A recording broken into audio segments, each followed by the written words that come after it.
আসসালামু আলাইকুম দর্শক, আজ আমি আপনাদের সাথে আমার ভয়ঙ্কর অনলাইন প্রতারণার কথা শেয়ার করব। যারা অনলাইনে আর্থিক লেনদেন করেন তাদের সাবধান থাকা উচিত।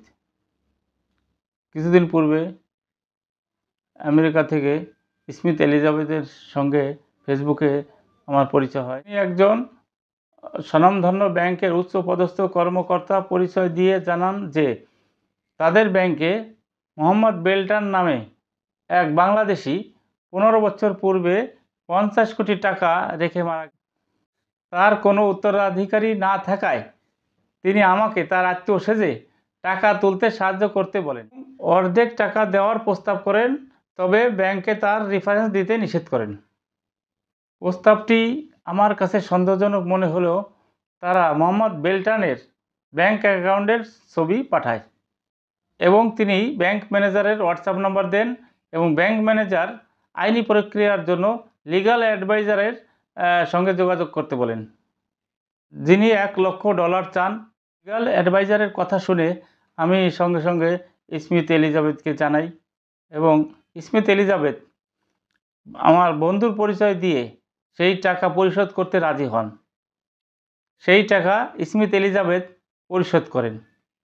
টাকা পরিশোধ করার পরে ব্যাংক আমাকে একটা কার্গো কোম্পানির হোয়াটসঅ্যাপ নাম্বার দেন।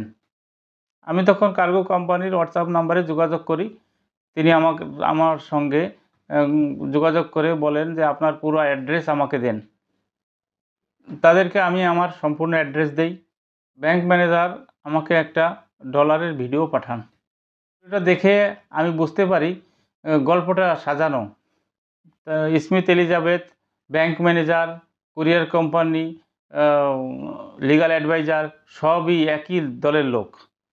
তারা ষড়যন্ত্র করে আমাকে একটা জালে ফাঁসানোর চেষ্টা করছিল এবং তাদের সকলের নাম্বার ছিল নাইজেরিয়ান নাম্বার।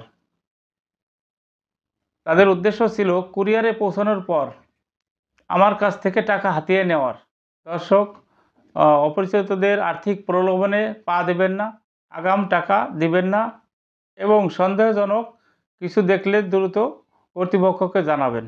আপনার সচেতনতাই অনেককে বাঁচাতে পারবে। দর্শক, আজ এ পর্যন্ত। ভালো থাকবেন। দেখা হবে আগামীতে নতুন কোনো ভিডিওতে।